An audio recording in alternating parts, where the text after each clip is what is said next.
HarperCollins presents Paddington in Peru, the story of the movie, by Anna Wilson, read by Paul Panting. Prologue. A few bare years ago, far away in Peru, something was rustling. The something was hidden by tall plants in the lush cloud forest undergrowth. Suddenly it stopped, and sniffed, and popped its head out of the greenery. It was a little bear cub, wearing a large red tropical flower as a hat. Right in front of the cub's nose hung a beautiful golden orange. The bear's eyes widened at the sight of the juicy fruit. The orange was at the end of a long, thin branch, and it hung over a very steep slope. Even so, the temptation to pick the fruit was just too much for the bear cub, so he started climbing towards it. He could almost reach it now, if he could just stretch a bit further. Crack! The branch snapped, and whoa! The cub tumbled down the steep slope. "Oof! Youch! Eek!" cried the cub. Splosh! He landed in a mountain stream and was carried swiftly along by the current. He tried to grab at the grassy banks, but the water was flowing too fast.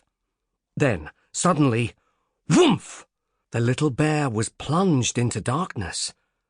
He had entered a volcanic tunnel. Roar!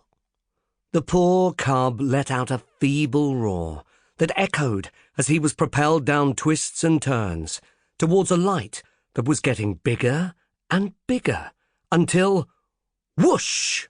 He shot straight out of a hole in the cliffside and landed in a much bigger river. He gasped for air as the waters foamed around him, only managing to keep afloat by desperately clinging to a log. The sun was setting now, and the river was winding on through an impossibly steep-sided canyon. The poor little cub clung to his log, looking worriedly around him.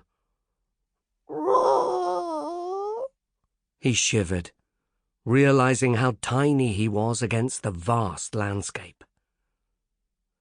Eventually he fell asleep on his log as the mighty river carried him further and further away from home. Suddenly the waters became choppy again, and the bear cub was jolted awake by a roaring sound, which was getting louder and louder. The little cub's face filled with terror as he realized it was the sound of a giant waterfall, to which he was drawing closer by the second. A wave knocked him off his log.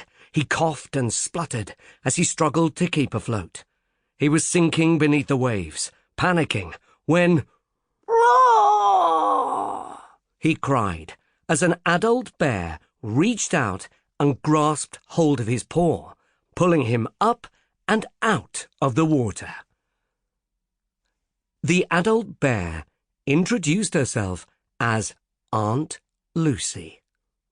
She took the cub to her lovely rainforest treehouse and tucked him up cozily under a blanket. She gave him a marmalade sandwich, which he took gratefully, as he was very hungry. "Wherever did you come from?" Aunt Lucy asked. The little cub said nothing, and just munched happily on the sandwich.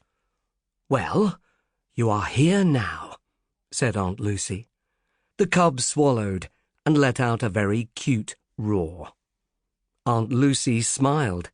"That's it," she said. "If you ever get lost again, just roar, and I'll roar back, and I'll hear you, however far away you are."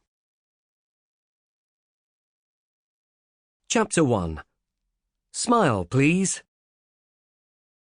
Some bare years later, that same little cub had grown up and was living in London. Sample complete. Ready to continue?